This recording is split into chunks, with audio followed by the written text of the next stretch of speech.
চ' guys finally এতিয়া আহি গ'লোঁ আমিতো এতিয়া কামত যাব হৈ গ'ল আমাৰ এতিয়া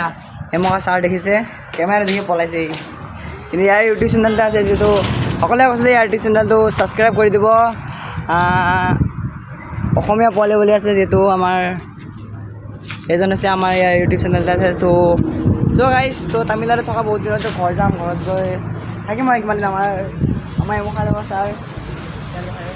এজন আছে কিন্তু তাৰ চেহেৰা নেদেখায় গাইজ তো লাষ্ট কৰে অকণমান তো ব'লক গাইজ আজি অকণ আমাৰ ৰুমকেইটা দেখাওঁ ইয়াতে আছে আমাৰ 7টা ৰুমৰ চ' আমাৰ ৰুম যিহেতু দেখিব পাইছে তো গোহালিৰ ৰকম ৰুমডাল আৰু কিন্তু আহি পেলাই চব ৰাতি হ'লে চব চিডিল হৈ যায় এতিয়া যিমান কাপোৰ দেখিছে চব ৰাতি হ'লে চিডিল হৈ যায় কিন্তু দিনত যিটো কাম যাওঁ ন চ' সেইকাৰণে চব কৰি থৈ যাব লাগে সামৰিবলৈ কাপোৰ সামৰিব আমি চান্স নাপাওঁ এইটো যেতিয়া কামত যাম এতিয়া কামত যাব চ' ইয়াও মই তো এতিয়া তো হেল্ল' গাইজ তো মিনিমাম প্লিজ